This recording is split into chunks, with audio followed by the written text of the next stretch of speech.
It's Sauber time. Welcome back.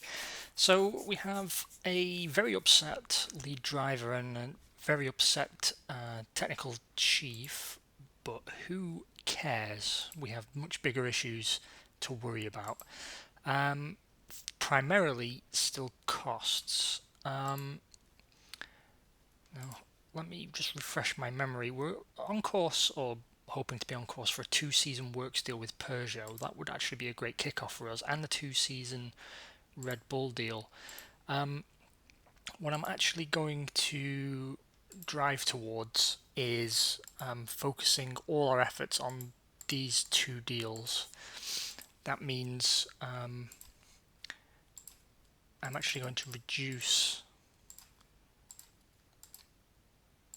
the resources we're spending elsewhere, including ceasing with any form of hospitality for the moment.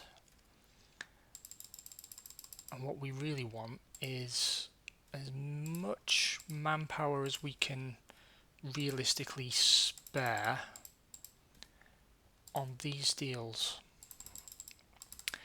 Super important for us. We also want to get partnerships here if we can, including particularly this one with Goodyear, because that also is two seasons, and you can't underestimate how important it is actually to free up your staff by having a lot of deals in place. So first of all, that's the primary shift in focus that we're going for. Our share price has gone up quite noticeably, and we're going to offload 15% of the team for $1.8 million. That's good. That makes our budget look a little bit more healthy. We're still going to be running at a loss, not much we can do there. Let's see. We need to build some more spare parts. That is of importance. Already we're suffering from morale problems, which means we can only build two. I am also going to make an early investment into CAD and CAM for next year already. We're in a much better condition than most other teams that you begin with in terms of infrastructure. While obviously our balance sheet looks a total mess, we do have a lot going for us. Over on the staffing side, let's take a look. We're going to pick up another two designers. Again, more costs, I know, but I don't know, I may be feeling a bit more optimistic today and think that perhaps we can actually get this team up and running much faster than I thought. We will be running no testing prior to this Grand Prix. That ain't happening. Also, car 3 is going to enter the cycle.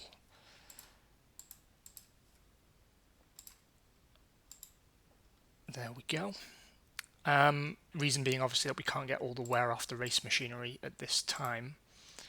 Is there anything else we need to be doing? Let's take a look in the design office.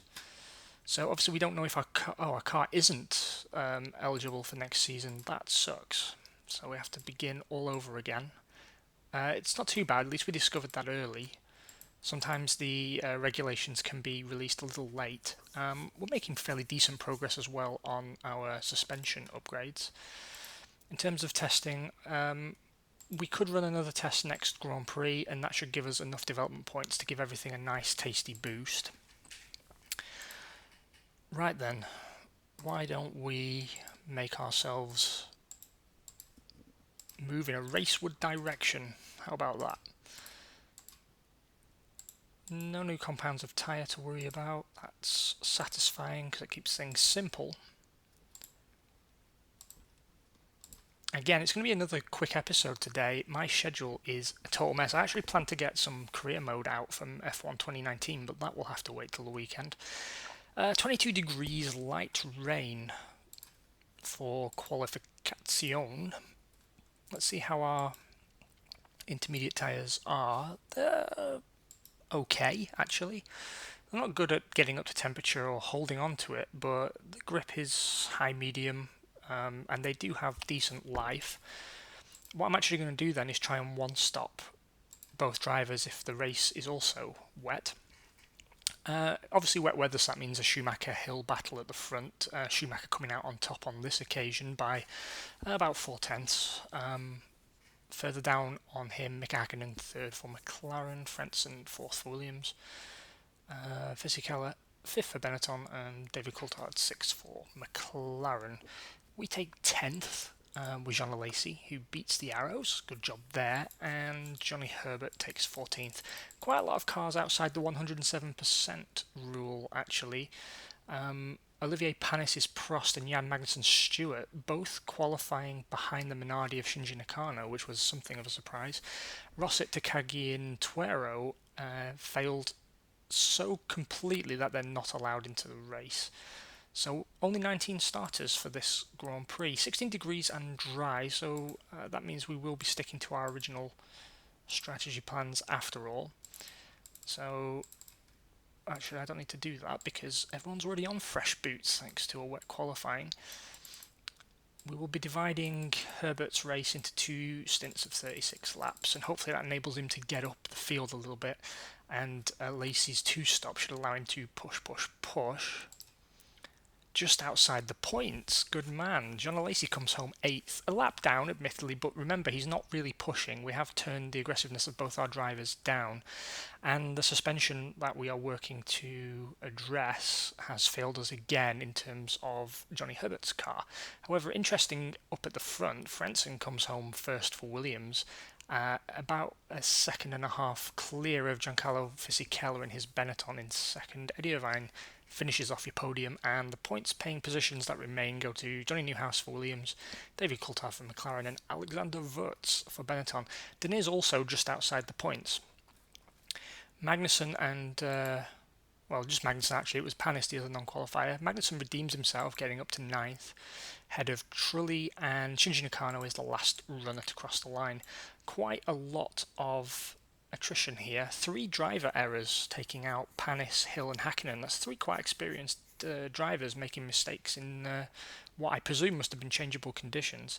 Hydraulic failure taking out Ralf Schumacher's Jordan. Engine failure for Schumacher. An unknown problem took out Mika Salo and his Arrows, and Rubens Barrichello also failed to make the finish. Heinz-Harald Frentzen is your championship leader 3 rounds in. 16 points to his name, ahead of Giancarlo Fisichella in 12th. Hakkinen and Hill are tied for 3rd place on 10 points apiece, and just behind them Newhouse and Irvine are also tied on 8 points, 2 clear of Michael Schumacher. Deniz and David Coulthard are also tied on points. It's a very interesting start to the season, is it not? Williams, Benetton, Ferrari, McLaren, Jordan and Arrows are your point scorers so far in that order. Looks like a very strong start for Williams and Benetton. I like it. It's spicy.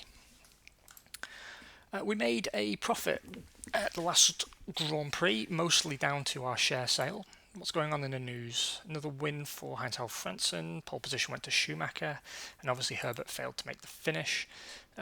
2 Benettons and 2 Williams in the points.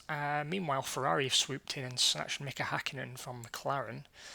Frentzen picked up the fastest lap. Ralf Schumacher will be moving to Minardi.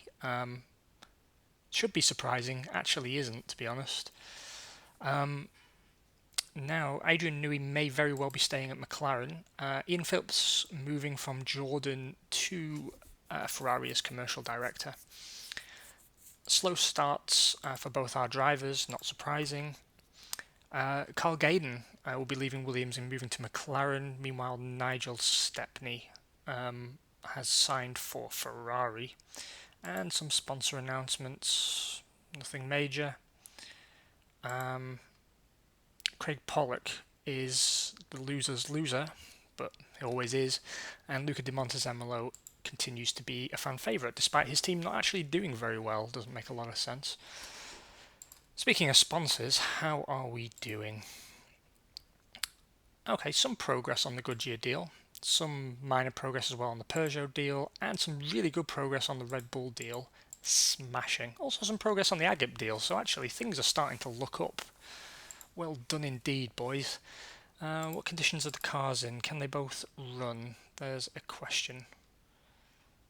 It looks like they can, so we will actually get some testing done this Grand Prix. I'm going to up our mileage a little, so 200 miles in total, and we're going to keep the same split as we had before. Nice. So we've unlocked the ability to upgrade our car, which we may well do now money's not evaporating the way that it was. We've been able to get that under control way quicker than I have in previous playthroughs. Still not great progress on our suspension project, but that's okay. I'm going to move 5% off next year's car and 15% off there, and we're going to actually bring out a upgrade package for this year. Reason being, I think at least one, while we are capable of doing it, is a good idea, but now I've seen that score, yeah, 45% is not great. And still not working on any driver aids. What we are going to do though is spend our development points to boost the projects that we're working on. So that should give everyone a nice boost, and that actually means we finish our suspension project early. I'm going to stop then working on this year's car for a brief time, and I'm going to go onto a 70-30 split between next year's car and this year's car. And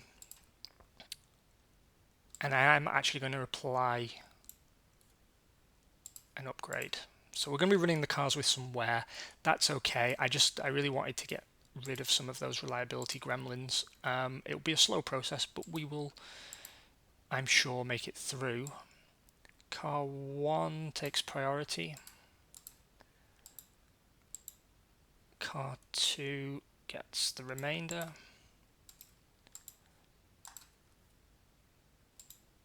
So car 1 goes back to a Lacey. Car 2 goes to Johnny Herbert. Car 3, 52% worn and 4% damaged, will be in the hands of our test driver. We're probably going to start losing money again because we're spending money on CAD and CAM facilities for next year, but given that you can't upgrade your factory within the year, I think it's kind of important that we commit to that now. In terms of staffing, is there anything we can do? Not on the commercial side, not on... Well, we can hire some more fabricators. That wouldn't necessarily be a bad idea, and some mechanics. We've got a lot of capacity inside the team. Maybe not the financial capacity, but I'm confident now that we can make it to the end of the season. That's all set up. That's tickety-boo.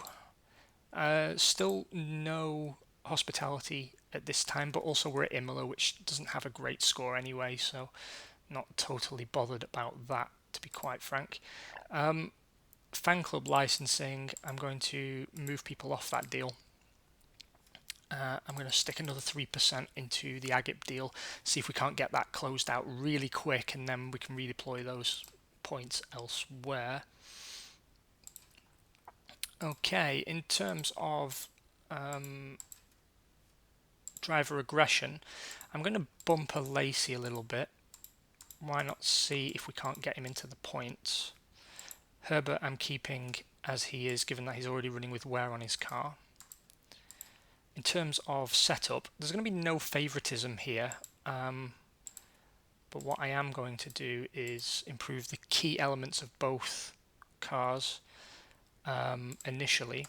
That's the top 4 here, and then really I'm sort of wondering the best way to deploy the remaining point each.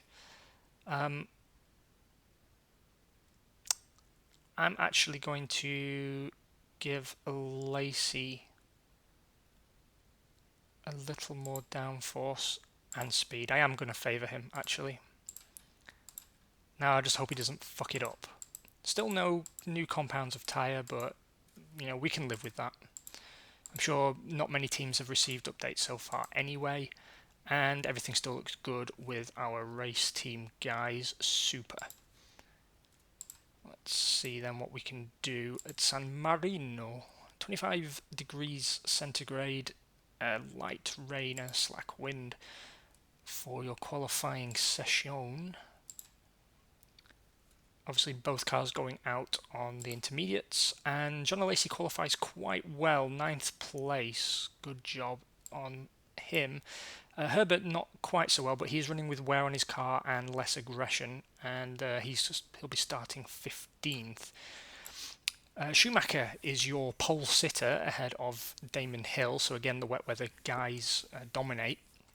Hakkinen, Frentzen, Coulthard and Irvine line up next in a pretty similar layout to the way they did in the last Grand Prix, actually. Down at the bottom, Panis continues to struggle, his Prost this time not being given any special dispensation. Magnussen, the last person to scrape through. So it seems both Magnussen and Panis are underdriving their machinery given how comprehensively they've been outqualified by their teammates. I mean, it's not even close, is it? It's 2 seconds Barrichello beats Magnussen by, and Magnussen only just scrapes into the 107%. Olivier Panis outqualified massively, more than 3 seconds, by Jarno Trulli. Meanwhile, Takagi, Rosset and Tuero are the others not to make it in. Again, Shinji Nakano looking great, outdriving his Minardi to 17th place. 21 degrees, it's dried up for the race. Again, we will try one stop in Herbert, seeing if that helps his track position at all, but I think this is a soft tyre track. If I recall correctly. Yep, everything's looking smashing. Let's see if we can't sneak a cheeky point. We can't, but we do get both cars across the line, which is encouraging. Michael Schumacher wins from pole position. Alexander Wurz continues Benetton's very strong start to the season, taking second place. Irvine completes the podium for Ferrari. Coulthard, Newhouse and Frentzen take the last points paying positions. 2 Ferraris and 2 Williams in the points. Benetton missing out this time. Lacey coming home 10th and the last non-lapped runner. Johnny Herbert a lap down in 12th. 3 cars lost. Jan Magnussen having a brake failure. Driver error from Ralf Schumacher, surprise, surprise. Mika Häkkinen's McLaren having electronic gremlins, unfortunately. So no points on the board for us still, but not too bad. Frentzen's lead on the Drivers' Championship has been cut to a single point, with Irvine and Fisichella tied for 3rd. It's a very close Drivers' Championship. 4 drivers tied for 5th place right now. Newhouse, Wurz, Häkkinen and Hill, ahead of David Coulthard and Pedro Diniz. Ferrari move into dominant position in the Constructors' Championship, 28 points. Just 1 point clear of the Williams, who in turn are 5 points clear of Benetton. McLaren, Jordan and Arrows complete listings. Let's see if we've got any deals. Not great progress, except we can now sign Red Bull. That's huge. That's a 2-year deal. We're going to leave 10% of our guys on this deal because we really want to squeeze them for every penny they're worth. I'm going to bump this to 40%. I'm going to bump this to 30%, and I'm going to bump this to 20%, and we're going to focus on getting these deals tied up, and then we'll go after some cash. Go hoover up some monies. So our budget for next year is looking okay. We had 30.3 million last year. This year coming, we're going to have 21 million so far. At least we retain our very stylish Red Bull branding, though. And we are on better terms with Red Bull. In the design office, some bods have become available. We also made a small profit from the last Grand Prix, which never hurts. I'm going to actually do a headhunt. Yeah, he's not found anybody. Same in construction. Yeah, he's not found anybody. That's a shame. I mean, particularly in commercial, I'd like to have at least one star worker. But it was not to be. Williams have extended their deal with Winfield, or Winfried. Another win and pole position for Michael Schumacher's incomparable tally. So the press have noticed that our cars were not in the best condition and were not performing especially well. But yeah, not much we can say about that really. Fastest lap went to David Coulthard. McLaren have swooped in to grab Giancarlo Fisichella from Benetton. Michael Schumacher will be moving to Williams, I believe partnering Mika Hakkinen, if memory serves. Was it Hakkinen that they picked up? No, it's Ferrari have taken Hakkinen.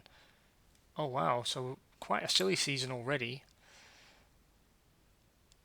Shinji Nakano has gone to Benetton with his monies, and Ferrari are in the hunt to sign Heinz-Harald Frentzen, so that would make a Frentzen-Hakkinen lineup at Ferrari. That could be quite interesting, to be honest. Benetton and Ferrari have both picked up a sponsor at Peace, and the same winners and losers in the global popularity contest that is Formula One. Let's see what's going on in the design office. How about we look at that, eh? Not great progress on either of our projects so far, but we can boost that with a bit of testing perhaps. It depends on just how knackered our cars are. Fairly, actually. And we're still only able to build 2 spare parts. That sucks. I'm going to skip testing then this round. It saves about 200k, so that's not at all anything to be sniffed at. And I'm going to repair a Lacey's car. Yeah, that will do, and Herbert will get some attention next Grand Prix. I am wondering actually if we shouldn't, again, not a great venue for entertaining sponsors, so maybe we won't run hospitality and we'll save it for Monaco. In terms of share price is still good, but we've got no need to sell anything at this precise moment. And Osamu Goto, our chief designer, is now also unhappy. That's probably affecting what's affecting our design progress. I forgot how to speak there for just a moment. I'm not going to rush any of these projects, particularly because we're only doing one chassis upgrade. I'm just going to make sure that the B-spec has got everything filled. Even if it comes for the last 2-3 races of the season, that's fine, don't care. Here I'm a little bit more concerned. Our efficiency is quite low, and given that we lost quite a lot of progress, it's a little disappointing. I'm going to actually move another 5% over to next year's car because, well, we're going backwards in terms of our designer, and I'd really like to make the most of the guy that we've got. Guys, thanks so much for joining me for the second video of the day. I'm sorry that they've both been a bit rushed today, but we will be hanging out more in the coming days. Obviously, this Saturday, the Failcast F1 podcast returns. You can join Simon and I, where we'll be embarking on a new career mode playthrough co-op doodah. It's not really a career mode, but you know what I mean. On F1 2019, you can go on board with him at youtube.com/higherplayinggames, or you can ride along with me, twitch.tv/definitely0. It's a long-form podcast if you've never caught it before, and basically we run qualifying and 50% race during each podcast, and we'll be talking about real F1 news and opinion. Usually the chat can get a little lively, plenty of people coming in, real F1 fans. We talk about retro F1 quite a bit as well, so please do feel free to come along. That will be 4 p.m. UK time on Saturday, 5 p.m. Central European time, or whatever your local equivalent is. We do hope to see you. Have an amazing rest of the day, and I will speak to you on Friday. Bye, Z's.